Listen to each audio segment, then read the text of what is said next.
Hello everyone, welcome back to GGN. This is part 2 for this news report today. It's Monday, 2013. I'm Darko. My website is ggnonline.com, and on YouTube my channels are ddarko2012 and ddarko2013. Okay, so I'm going to continue here. Patriotic students accused of racism for chanting U.S.A. This story is from the 13th, but it's still kind of interesting. I don't think I caught it when it came out. So it goes on here and it says that these students were reprimanded for wearing American flag bandanas and chanting USA, USA at a school basketball game. They were reportedly suspended, and while the punishment was rescinded, school officials said the incident was far from over. So it says here the principal is worried that the chanting might have racist undertones due to the Southern California school's large Hispanic population. So it goes on here and says the Union School District Superintendent said we need to pursue this further and work with teachers and students and the community about the concept of cultural proficiency. So how about this for cultural proficiency? It's the freaking United States of America. Teach the students, especially those that may come from immigrant backgrounds, that this country rocks and that they should take some pride in it. This is not me, this is their author, but still. Kids participating in school, sport, and taking pride in their country are not teenagers we need to worry about. So this is not only political correctness gone too far, it cheapens and degrades the term racism. And there's this article, high achieving homeschooler suffers bullying by other kids. So, yeah, you know, like people said in the comment board, you know, how did people actually know how high she scored and a high IQ and stuff like that? And she may sound or come off as kind of pompous. But for whatever it's worth, you know, it seems like an article, kind of like a PSYOP type article, where like in many cases, you'll have these extreme ends that are, quote, representing this this growing minority or this movement, such as homeschooling, and other issues as well. And they can come off kind of radical to people who are in the middle or who aren't really aware of this stuff. So then they're like, oh, well, I don't want to associate myself with that. And they never really look into the matter anymore because they think that it represents everything. So I think that's part of a psychological it's operation, or it's like a technique to represent this opposition and then make it real extreme to scare people. So it would fall under the Department of Engineered Consent. So it says here that on a rare occasion that she'd mingle with children her own age, they called her unpleasant names and did pranks and stuff and tortured me. I had to change my emergency cell phone number, so because there were so many immature and insulting prank calls. She said, I hate it. I can't help that I'm smart, and I refuse to degrade myself by dumbing down my actions and speech because I can't handle their insecurities. So that's the thing. I think most of the people are aware that, if you were in a classroom like that, you don't want to seem too smart. It's weird that being smart is actually not cool. But they start turning it into a bullying thing and an anti-bullying campaign, which leads me to this, right? Because we just covered an article about that one kid that killed himself. He was, what was he, like 10 years old, 11 years old, because he was white. He was being harassed by these Asian kids. It says, kid bullied to leave school because he wasn't black enough. On the 31st of January, the student stabbed Ryan in the back with a mechanical pencil and walked away. No explanation or words exchanged, but it says Ryan knew why it happened. He says, scared to tell the teacher, all Ryan could do was to go to the bathroom to wash off the blood. So he said it was all because of his skin, says his mom, Gail Rodriguez. He was often the only light-skinned student in his class, which were predominantly black. Ryan, who is half white and half Puerto Rican, was called names like stupid white cracker. It's interesting, too, because there was a kid that was bullied. He was punched in the face, his nose was broke, and he was in a coma. And apparently he died. That's the news today. I tried reading the articles, and unlike every other article where they tell you what the race is, they're not saying what it is or what actually transpired with this white student, whether it was bullying or whether it was just a fight. But they're calling it bullying, but they're not saying why he was bullied. Who was he bullied by? Was he bullied because he was a transgender, or he was gay, or I don't know, all the crazy issues today. Massachusetts school sends kids home with letters saying they're too fat. So the same a-holes that keep talking about tolerance and equality and keep pushing these anti-bullying campaigns are actually bullying students. So they're sending students home with letters to their parents, but the letters don't have anything to do with grades or behavior. They have to do with weight. It's part of a new government initiative to tell parents when their child's BMI or body mass index is high and give them instructions on how to deal with issues. Texting while walking, you have Nevada assemblyman moves to ban it. So this happened in New Jersey. Texting while walking banned in New Jersey town. So they began issuing $85 jaywalking tickets to pedestrians who are caught texting while walking. So if people do want to walk, you see those videos of, I think it was both were females walking into, like, one was a river and the other was in a mall and a water fountain. If they want to do that, I guess that's their own prerogative, as long as they're not putting other people at risk. But this is a bigger agenda. I've covered this before about banning texting while driving. And what did I say? I said that it has to do with communicating with other people, whether it's activism, whether it's militias, whatever. I mean, of course, that's pretty extreme by that. But what I'm saying is that it's about communicating with your fellow slaves. If you are trying to coordinate, say, around checkpoints, and they don't want you texting while you're driving. So now it's no texting while walking. So they give you these tools they can be used against them, but they have to put these little fail safes on them, these little gadgets, in case the slaves do wake up and realize that they're slaves and they want to fight back, whatever, passively or peacefully. First time offenders would get a warning. It says the penalty, the biggest penalty is what, a pricey ticket, $250 for a third offense. And they said the younger people are the biggest offenders. Remember that article or story about an actual business that popped up outside a school? I think it was in New York too, or New Jersey, somewhere in the Northeast or New England area. And it was like a van, like a nice old hollowed out ice cream truck, and they actually stored cell phones for when the students got out of school to come pick them up.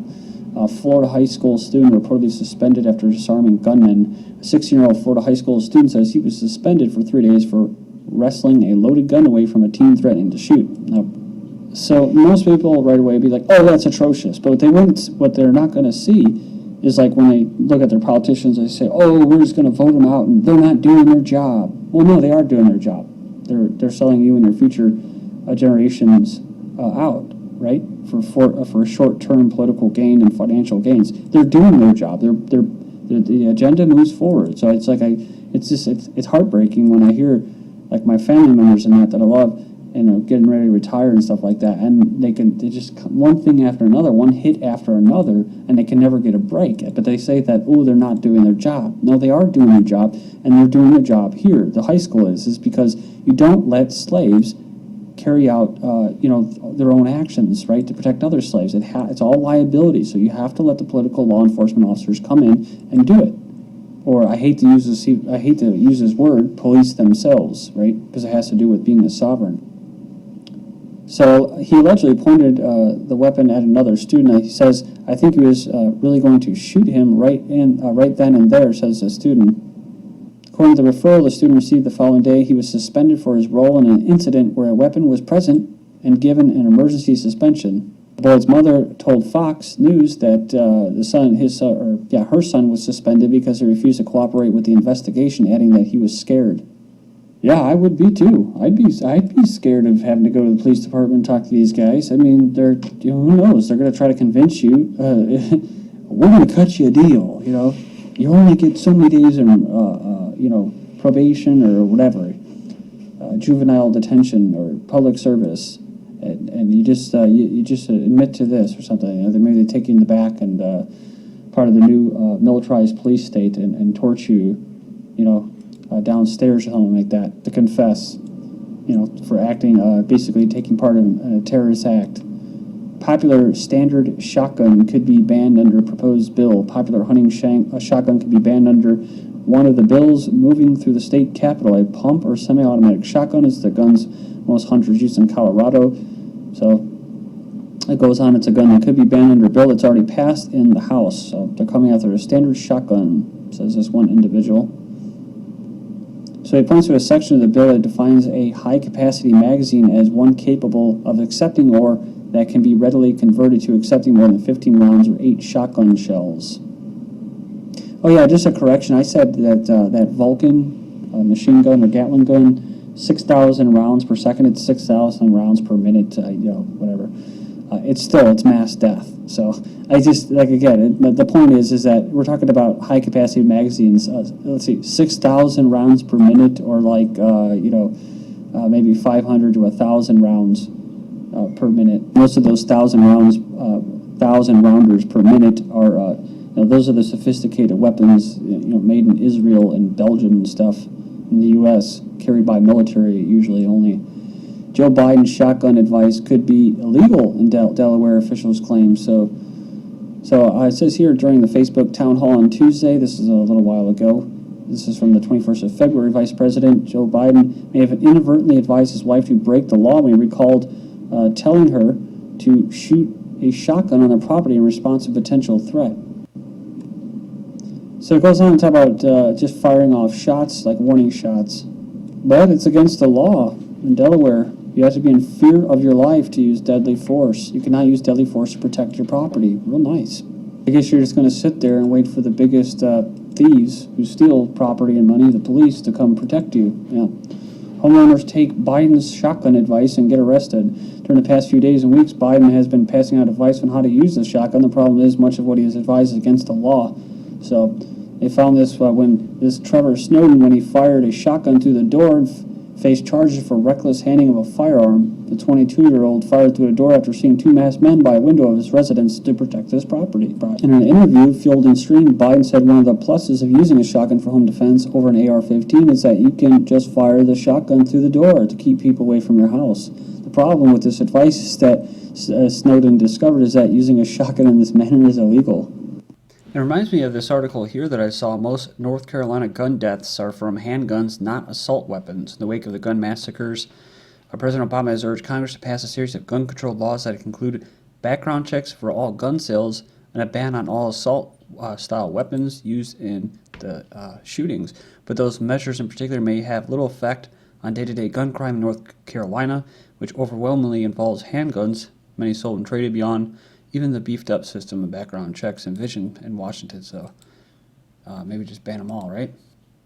Obama DHS purchases 2,700 light armored tanks to go with their 1.6 billion bullet stockpile. So it says this is getting a little creepy. According to one estimate, since last year, the Department of Homeland Security has stockpiled more than 1.6 billion bullets, mainly 40 caliber and 9mm. Says the Department of Homeland Security through the U.S. Army Forces Command recently retrofitted 2,717 of these mine-resistant protected vehicles for service on the streets of the United States. DHS even released a video on their newly purchased MRAPs. So it's featured in this video. It was in Albuquerque, New Mexico for Law Enforcement Day, which was held at a local Target store. So what was that strange message over the weekend? Says thousands of people in the St. Louis area are talking about a strange message that popped up on their cell phone this weekend. It's about Amber Alert issued for a young girl missing from the Springfield, Missouri area. It's called a Wireless Emergency Alert System and people here are wondering why it showed up on their phones.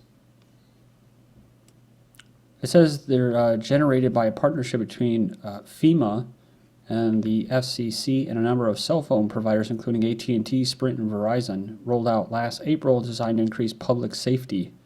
Interesting, because I just heard a story about federal agents all around the area, in Chicago in particular, receiving these alerts for every time there's a shooting. And the guy was getting so sick of getting them, the agent, that he said, just notify me when it's police getting shot, or a Fed, right? DHS built domestic surveillance tech into Predator drones. Homeland Security specifications say drones must be able to detect whether a civilian is armed. Also specified signals interception and direct finding for electronic surveillance. How they say it. It's customized as Predator drones, originally built for overseas military operation. No, actually it was originally built for carrying out home surveillance tasks, but it was tested overseas. In Hollywood and Kansas, drones are flying under the radar. They hover over Hollywood film sets, professional sports events, inspect and monitor wildlife because they care about the wildlife. They locate marijuana fields to basically fund their illegal wars. And also, they spot illegal immigrants so that they can turn them all loose like they did just the other day. Commercially, the culture already exists, says this Colorado sheriff. Turn on your TV and play. In many cases, they're getting aerial shots using UAVs.